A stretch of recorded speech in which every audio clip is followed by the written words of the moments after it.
If you find yourself on the iOS and Android stores, it won't take long before you run into a mess of free-to-play card games. It's tough to determine what sets these apart from screenshots alone, since a lot of them just mimic the more popular titles. I've seen it all before, and I'm really impressed with any of the recent offerings. Well, Riot Games is aiming to redefine the genre without relying too hard on the tried systems. Instead, the developer has rejuvenated my love for it with their newest release, Legends of Runeterra. Not so fast.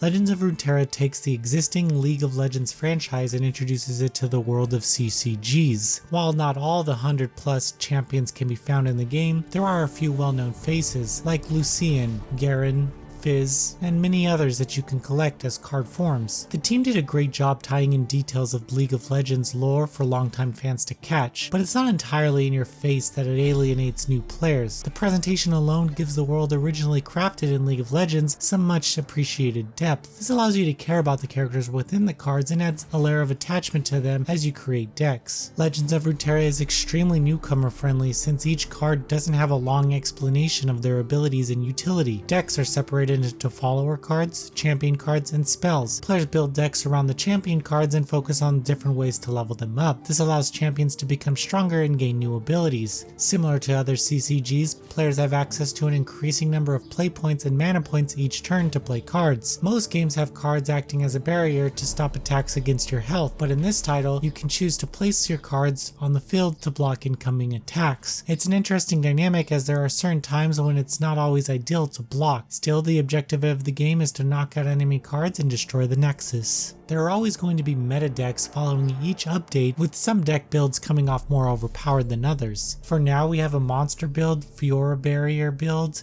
and elusive build, but that's subject to change within the coming months. The good thing here is that each deck has a particular layer of complexity about them, but there's always some kind of counterplay or response to an enemy attack. Assuming you have the luck of the draw and a properly constructed deck, you can always put up a good fight and even come out on top. One important thing that I should note is how there are so many opportunities to earn cards without having to pay. You can even create some viable decks after playing AI in normal matches. There's also a rewards play that gives you new cards and materials, but it's separated by in-game regions within the Runeterra world. Depending on which region you have active, you'll earn XP towards a vast line of rewards, but that can be changed anytime you want to have access to different regional rewards. Using this method, you can even earn high-level cards without putting money into the game, which blurs the line when trying to figure out if an online opponent has the benefits of paying or not. Lastly, you won't have to wrap your brain too hard around creating the perfect deck if that's not your thing. There are hundreds of awesome decks you can find online created by the community, and the game allows you to get their deck code and import it into your game.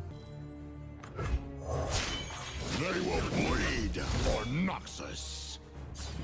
I have my orders. Legends of Runeterra is the CCG that I've been waiting for. Instead of relying on the League of Legends franchise, it builds off of it, which allows it to stand out in the sea of other games available. The unique match layout and simplistic card presentation make it the perfect entry point to the genre, but I'm also waiting to see how the developer builds on this success with balance updates and support. That's it for me. Now you should probably go download the game. Noisy Pixel is giving Legends of Runeterra a 9.5 out of 10. Thank you for watching. Please read the full review at noisypixel.net. Noisy Pixel is run by a group of gamers who work hard to deliver news, reviews, previews, and more. Please subscribe to keep up with all our future content.